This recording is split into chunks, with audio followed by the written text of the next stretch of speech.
Hello बच्चे party, कैसे आप सब। Welcome to my channel live classes Sirsa. तो आज का हमारा टॉपिक है class 10th chapter number 5 life process का सेकंड टॉपिक रेस्पिरेशन। हमारा न्यूट्रिशन जो टॉपिक था वो बिल्कुल कंप्लीट हो चुका है। प्लांट्स, एनिमल्स, ह्यूमंस सारा कंप्लीट है, प्लेलिस्ट में जाकर चेक कर लेना। तो आज का टॉपिक रेस्पिरेशन, बिना किसी टाइम वेस्ट के स्टार्ट करते हैं। व्हाट इज रेस्पिरेशन, होता क्या है रेस्पिरेशन। और आज के लेक्चर में हम सिर्फ यही पढ़ेंगे कि overview of respiration. Just respiration है क्या चीज, प्रोसेसेस आगे करेंगे, बट आज पढ़ेंगे रेस्पिरेशन एक्चुअली है क्या। देखो, छोटी क्लासेस से हम पढ़ते हैं कि रेस्पायर कर रहा है पर्सन। रेस्पिरेशन मीन्स क्या हो रहा है, वो सांस ले रहे हैं, है ना। यही पढ़ते हैं कि रेस्पिरेशन मीन्स सांस लेना, वो पर्सन सांस ले रहे हैं। बट एक्चुअल में सांस लेना is breathing, and breathing is totally different from respiration. Point clear है। तो सांस लेना, सांस लेंगे, क्या इनहेल करेंगे, ऑक्सीजन। एक्सहेल क्या करेंगे, कार्बन डाइऑक्साइड। क्लियर है, ये पॉइंट है ब्रीदिंग का। And respiration is totally different from breathing. Point clear है। अब आ जाओ पॉइंट पर, एक्चुअली है क्या। देखो, ब्रीदिंग का मीन्स क्या होता है, ब्रीदिंग का मीन्स क्या होता है, ब्रीदिंग। अब इसमें एग्जाम में डायरेक्ट डिफरेंस भी आ सकता है। ब्रीदिंग का मीन्स क्या होता है, ऑक्सीजन को इनहेल करना एंड कार्बन डाइऑक्साइड को एक्सहेल करना in the case of human. Clear है। Inhalation of, mechanism of inhalation of oxygen and exhalation of CO2 in case of human. Point clear है, point clear है। अब यहीं से हम बनाएंगे रेस्पिरेशन की डेफिनेशन। तो रेस्पिरेशन क्या कहता है, व्हाट इज रेस्पिरेशन। जो हमने खाना खाया, क्या खाया, ग्लूकोज खाया। क्या खाया, ग्लूकोज खाया। सांस लेने से हमारी बॉडी में क्या गया, ऑक्सीजन गया। क्या गया, ऑक्सीजन। वो ऑक्सीजन इस ग्लूकोज पे अटैक करेगी। वो ग्लूकोज, ऑक्सीजन उस ग्लूकोज पर अटैक करेगी और इसको क्या करवा देगी, ब्रेक डाउन करवा देगी। किसमें ब्रेक डाउन करवाएगी, CO2 और वाटर। यहां तक पॉइंट समझो पहले, बात समझ में। पहले इनहेलेशन ऑफ ऑक्सीजन किया और एक्सहेलेशन ऑफ कार्बन डाइऑक्साइड किया, दैट इज ब्रीदिंग। अब उस ब्रीदिंग से जो हमने ऑक्सीजन इनहेल किया है, वो ऑक्सीजन हमारे ग्लूकोज पे अटैक करेगी, उसको ब्रेक डाउन करेगी और CO2 और वाटर में और एनर्जी में कन्वर्ट कर देगी, that is respiration. Point clear है, पॉइंट क्लियर है, बिल्कुल क्लियर है। तो यही कहते हैं कि respiration, oxidation of glucose. Clear है, oxidation of glucose and break down the glucose into CO2 and water is called respiration. यहां तक पॉइंट क्लियर। ओके, नेक्स्ट चले। तो यही अब डिफरेंस बनाएंगे हम, ब्रीथिंग एंड रेस्पिरेशन में डिफरेंस। ब्रीथिंग एंड रेस्पिरेशन में डिफरेंस। ब्रीथिंग क्या होता है, ऑक्सीजन को इनहेल करना एंड कार्बन डाइऑक्साइड को एक्सहेल करना। क्लियर है। और रेस्पिरेशन में क्या होगा, जो वो ग्लूकोज है हमारा, उसमें वो ऑक्सीजन अटैक करेगी, उसको ब्रेक डाउन कर देगी, CO2, वाटर और एनर्जी निकलेगी in the form of ATP। Point clear.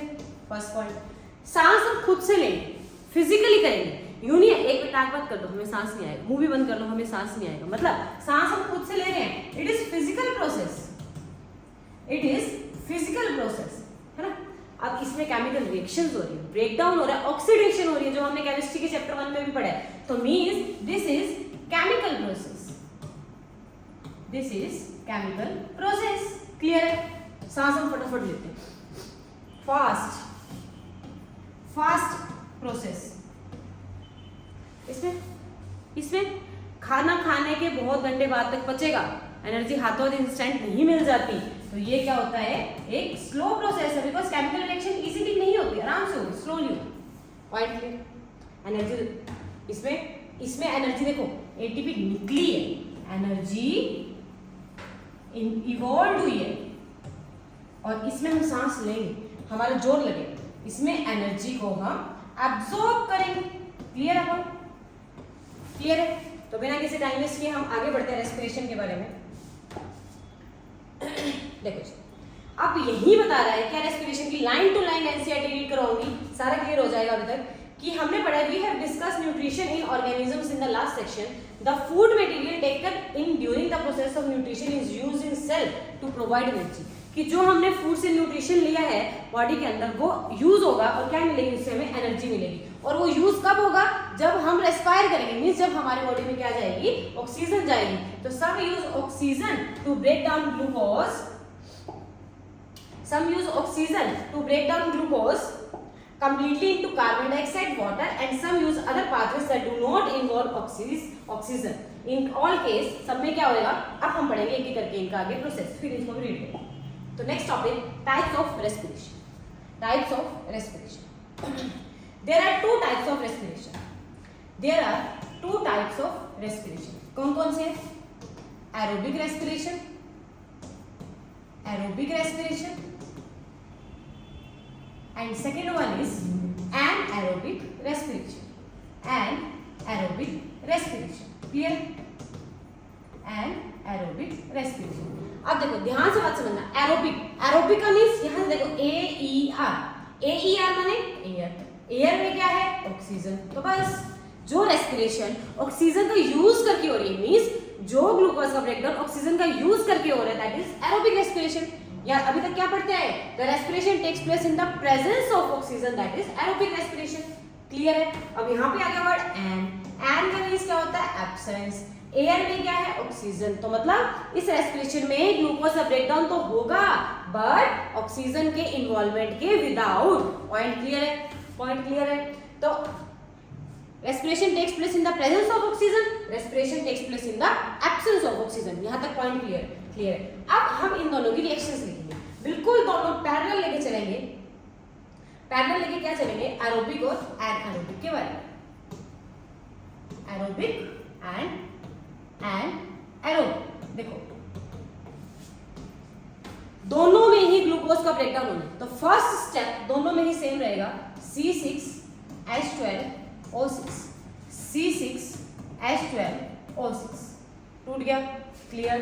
अब कभी भी याद रखना हमेशा एक बात, कभी भी कोई भी रिएक्शन डायरेक्ट नहीं बनती, कभी भी कोई रिएक्शन डायरेक्ट नहीं बनती। घर में हम दही जमाते हैं, दही उसी टाइम नहीं जम जाती, ओवरनाइट स्टे करके रखना पड़ता है, बिकॉज उसमें रिएक्शंस होनी है, कुछ चेंजेस होने हैं, मतलब इंटरमीडिएट कंपाउंड्स भी बनने हैं। सेम टू सेम बात रेस्पिरेशन में होता है, ग्लूकोज डायरेक्ट नहीं टूट जाता कार्बन डाइऑक्साइड और वाटर में, इसके अंदर कुछ इंटरमीडिएट प्रोडक्ट्स भी बनते हैं। एनारोबिक में भी इंटरमीडिएट प्रोडक्ट्स ही बनेंगे। तो सबसे पहले ग्लूकोज टूटेगा किसमें, पायरुवेट में।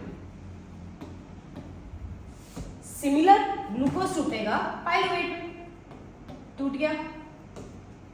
ग्लूकोज का टूटना, दैट इज कॉल्ड, बहुत इजी क्वेश्चन है, ग्लूकोज का टूटना that is called glycolysis. Glycolysis, यहां से देखो ग्लाइकोलिसिस, देखो ग्लाइकोलिसिस। हर चीज को साइंस में एक ही बात है भाई, डेफिनेशन मुश्किल नहीं होती, तोड़ना सीख जाओ। लाइसिस का मीन्स ब्रेकडाउन, लाइसिस का मीन्स ब्रेकडाउन किसका, ग्लूकोज का। तो ग्लूकोज का टूटना दैट इज ग्लाइकोलिसिस, और ग्लाइकोलिसिस से हमारा क्या बनेगा, पायरुवेट बनेगा। ग्लाइकोलिसिस से क्या बनेगा, पायरुवेट बनेगा। And pyruvate is 3 carbon molecule. Pyruvate के स्ट्रक्चर में कितने कार्बन आते हैं, 3 कार्बन मॉलिक्यूल। समझ में आ गया? नेक्स्ट पॉइंट, यहां से क्या क्वेश्चन आ सकता है कि ग्लाइकोलिसिस कहां होती है। ग्लाइकोलिसिस सेल के किस पार्ट में होगी, याद रखना दोनों में ही सेम, ग्लाइकोलिसिस सेल के साइटोप्लाज्म में होगी, बताने की नीड ना। ग्लाइकोलिसिस सेल के साइटोप्लाज्म में। पॉइंट क्लियर है? अब आगे चलते हैं। अब ये पायरुवेट टूटेगा किसकी प्रेजेंस में, ऑक्सीजन की प्रेजेंस में। कहां, माइटोकॉन्ड्रिया में। माइटोकॉन्ड्रिया में 9th स्टैंडर्ड में हमने माइटोकॉन्ड्रिया का सेल चैप्टर में डायग्राम पढ़ा था। Outer layer, inner layer, Crysta, matrix. उस मैट्रिक्स में एटीपी की प्रोडक्शन होती है। Point clear? तो अब ये 3 कार्बन मॉलिक्यूल पायरुवेट ऑक्सीजन की प्रेजेंस में माइटोकॉन्ड्रिया में ब्रेकडाउन होगा, और किसमें ब्रेकडाउन होगा, CO2, वाटर एंड 38 एटीपी हमारे को क्या मिलेगी, एनर्जी की मिलेगी। यहां तक पॉइंट क्लियर? पॉइंट क्लियर है? ठीक है। अब आ जाओ एनारोबिक। अब एन मतलब यहां तो ऑक्सीजन था, एन में ऑक्सीजन नहीं है, तो ग्लूकोज पायरुवेट में तो टूट गया। अब यहाँ पर ऑक्सीजन की एब्सेंस है। अब ऑक्सीजन की एब्सेंस है तो कोई ना कोई रिएक्शन करानी पड़ेगी किसी ना किसी को। तो हम इसमें क्या ऐड कर देंगे, यीस्ट ऐड कर देंगे। हम इसमें यीस्ट ऐड कर देंगे, and yeast is responsible for the production, for the process of fermentation. Fermentation के प्रोसेस के लिए क्या रिस्पॉन्सिबल होता है, यीस्ट। क्लियर है? यीस्ट क्या करवाएगा, अब इसमें इथेनॉल की प्रोडक्शन करवा देगा, प्लस CO2 निकलेगी, प्लस ATP तो निकलेगी, बट 2 ATP, बहुत कम मॉलिक्यूल ऑफ ATP निकलेगी यहाँ से। आई थिंक दोनों पॉइंट्स क्लियर हो गए होंगे। दोबारा देखो, एरोबिक में सबसे पहले ग्लूकोज टूटेगा पायरुवेट में, पायरुवेट फिर माइटोकॉन्ड्रिया में जाएगा, टूटेगा ऑक्सीजन की प्रेजेंस में, CO2, water and 38 molecule of ATP। And anaerobic में ये टूट गया पायरुवेट में, अब यहाँ पर ऑक्सीजन की एब्सेंस है, यहाँ पर ऑक्सीजन की एब्सेंस है, एब्सेंस ऑफ ऑक्सीजन। तो यहाँ पर यीस्ट ऐड करके हम फर्मेंटेशन करवाएंगे और क्या बनाएंगे, इथेनॉल, CO2 और 2 ATP, जिसकी वजह से इसको यीस्ट फर्मेंटेशन भी बोला जाता है। यीस्ट फर्मेंटेशन या अल्कोहलिक फर्मेंटेशन के नाम से भी क्वेश्चन आ सकता है तुम्हारे पेपर। तो यहाँ से कंफ्यूज नहीं होना, अगर अल्कोहलिक फर्मेंटेशन आ गया तो मैम ने तो करवाया नहीं, क्या लिखेंगे भैया, यही चिप के आता ना, बात खत्म। दोनों पॉइंट क्लियर है। अब आ जाओ हमारे रीडिंग पर। देखो फर्स्ट स्टेप इज द, देखो इधर ध्यान से देखना, first step is the breakdown of glucose 6 carbon molecule, formula होता है C6H12O6, 6 carbon molecule into 3 carbon molecule, और 3 कार्बन मॉलिक्यूल वाले का क्या नाम था, pyruvate. Line to line read होगा, NCERT on board. This process takes place in the cytoplasm. Further, the pyruvate may be converted into ethanol and carbon dioxide. Ethanol किस case में बनेगी, in the absence of oxygen, अब absence है। This process takes place in the yeast during fermentation. Clear है? Since this process takes place in the absence of air, it is called anaerobic respiration. Clear? And breakdown of pyruvate using oxygens takes place in the, oxygen का use करके कहाँ take place करेगी, mitochondria में, और mitochondria में take place करने की वजह से process breaks up 3 carbon pyruvate molecules to give 3 molecules of carbon dioxide, the other product is water. मेरे ख्याल से समझ में आ गया। Since this process takes place in the presence of air, it is called aerobic respiration. The release of energy in this process is a lot greater than the anaerobic, because aerobic में 38 molecule of ATP निकाला है हमने, और anaerobic में कितना, only 2 ATP molecule of energy निकाला है। Sometime where there is a lack of, अब यहाँ से पढ़ेंगे एग्जैक्ट ये बात क्या है, देखो बात समझना। एरोबिक में प्रेजेंस ऑफ ऑक्सीजन कर दी, एनारोबिक में एब्सेंस ऑफ ऑक्सीजन कर दी। चलो मुझे एक बात बताओ, मैं तुमसे एक क्वेश्चन पूछती हूँ, क्या ह्यूमन बीइंग एनारोबिक रेस्पायर कर सकते हैं? ह्यूमन बीइंग एनारोबिक रेस्पायर कर सकते हैं, एनारोबिक रेस्पिरेशन कर सकते हैं? अब तुम कहोगे भी नहीं मैम, नो, बिल्कुल नो, स्ट्रिक्टली नो, बिकॉज हमें सांस लेना है, हमारी बॉडी में ऑक्सीजन इनहेल होगी, ह्यूमंस में उन्हें सांस लेना है। बट यहाँ क्वेश्चन अगर आ जाता है तो तुमने लिखना है यस। क्या लिखोगे? Yes. Yes, humans also respire anaerobically. How? कई बार देखा है, ग्राउंड में जाके आए हो, बहुत लंबी रेस मार के आए हो और सांस चढ़ गई, ऐसे सांस लोगे, है ना, सांस चढ़ जाते हैं, बस वही केस है। उस टाइम पर हमारे बॉडी को ऑक्सीजन नहीं मिल रही, तुम जोर जोर से सांस ले रहे हो, ताकि एटमॉस्फेरिक एयर जल्दी से जल्दी हम ज्यादा से ज्यादा इनहेल कर पाए, हम ज्यादा सांस लेते हैं, जोर जोर से सांस लेते हैं। उस टाइम पर हमारे बॉडी के अंदर लैक ऑफ ऑक्सीजन है, तो उस लैक ऑफ ऑक्सीजन के, डेफिशिएंसी ऑफ ऑक्सीजन के केस में क्या कहा जाता है कि हम एनारोबिकली रेस्पायर कर रहे हैं, क्योंकि एरोबिकली तो प्रॉपर ऑक्सीजन होगी, एनारोबिकली नहीं है, कुछ कमी है, तब भी क्या कहलाएंगे वो, एनारोबिकली। तो yes, we respire anaerobically in the case of lack of oxygen. अब यहीं से तुम्हें याद हो जाएगा, जब तुम बहुत बड़ी रेस मार के आते हो, घर पे जाओगे, मम्मी को कहोगे भाई मम्मा मेरे घुटने दुख रहे हैं, मेरी टांगे दुख रही हैं, क्यों? तुम रेस मार के आए हो, क्यों दुखती है वो क्रैम्प्स क्यों आते हैं? क्योंकि उस टाइम पर तुम्हारे बॉडी में लैक ऑफ ऑक्सीजन है। लैक ऑफ ऑक्सीजन है तो मतलब तुम्हारा जो ग्लूकोज होगा वो टूटेगा, किसमें? पायरुवेट में। सेम तीन तो ये सेम बनना है। अब तुम्हारे पास क्या है? लैक ऑफ ऑक्सीजन है। अब तुम्हारे पास क्या है? लैक ऑफ ऑक्सीजन है। तो अब लैक ऑफ ऑक्सीजन के केस में तुम्हारे बॉडी में लैक्टिक एसिड्स बनने शुरू हो जाएंगे। क्या बनने शुरू हो जाएंगे? लैक्टिक एसिड बनने शुरू हो जाएंगे, और ये लैक्टिक एसिड तुम्हारे बॉडी में मसल क्रैम्प्स का काम करेंगी। ये लैक्टिक एसिड तुम्हारे बॉडी में मसल क्रैम्प्स का काम करेगी। समझ में आ गया? और फिर कहोगे मम्मा सिक्का कर दो, है ना, हीटिंग पैड लगा दो, दुख रहा है, तो ओवरकम करने के लिए हीटिंग पैड, हॉट वाटर बात करेंगे, ये सब बातें सेकेंडरी थिंग्स है। तो आई थिंक ये पॉइंट क्लियर हो गया। तो अब आ जाओ रीडिंग पर।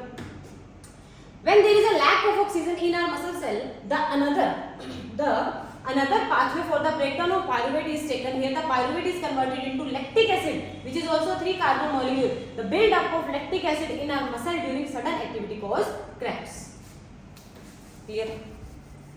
ग्लूकोज पायरुवेट में टूटा, एब्सेंस ऑफ ऑक्सीजन में क्या बनेगा? Ethanol, carbon dioxide, energy. Pyruvate lack of oxygen में टूटेगा, लैक्टिक एसिड और एनर्जी. प्रेजेंस ऑफ ऑक्सीजन में टूटेगा तो carbon dioxide, water and energy. Point clear है? तो यहां से तुम्हें एग्जाम में आने वाला है, तो प्री बोर्ड में आने वाला, तो पक्का एक क्वेश्चन लिखवा रही हूं और ये पेपर में आता ही आता है. क्या क्वेश्चन है? एक्सप्लेन द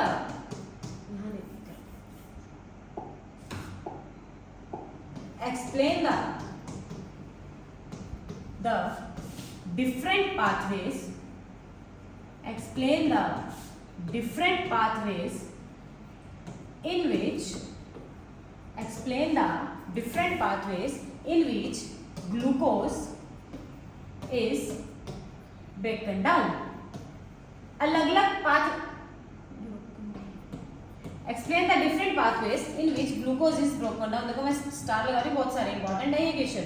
अलग अलग पाथवे बताने जिसमें ग्लूकोज हमारा ब्रेक डाउन होगा. तो फर्स्ट केस में C6H12O6. पहले तो तीनों केस में हमें पता है पायरुवेट में टूटता है. तीनों केस में पायरुवेट में टूटता है. कहाँ जाएगा? साइटोप्लाज्म में टूटेगा और प्रोसेस क्या कहलाएगा? ग्लाइकोलिसिस कहलाएगा. क्लियर है? अब 3 प्रोसेस अलग अलग बनाने. पहला तो वही ऑक्सीजन की प्रेजेंस है, दूसरा लैक ऑफ ऑक्सीजन, कमी है तो बट कमी है, तीसरा एब्सेंस है ही नहीं. 3 ये केस है, इनमें टूटेगा. तो ऑक्सीजन है तो क्या बनेगा? CO2, वाटर और 38 ATP. लैक ऑफ है तो लैक से याद हो जाएगा lactic acid plus energy. And absence है तो ethanol plus CO2 plus 2 ATP energy. Clear? Theory लिखनी है, फ्लो चार्ट बनाना है, तुम्हारे नंबर कोई नहीं कटेगा, ये मेरी गारंटी. तो और यहां से क्वेश्चन क्या आ सकता है? पायरुवेट कितने कार्बन मॉलिक्यूल है? 3 कार्बन. लैक्टिक एसिड कितना है? 3 कार्बन. इथेनॉल कितना है? 2 कार्बन. ये सेकेंडरी क्वेश्चन है, ये कोई नहीं पूछेगा, डायरेक्ट क्वेश्चन यही है. तो ये था हमारा रेस्पिरेशन का ओवरव्यू. तो नेक्स्ट टॉपिक के लिए ट्यून रहिए लाइव क्लासेस सिरसा के यूट्यूब चैनल पर. Thank you.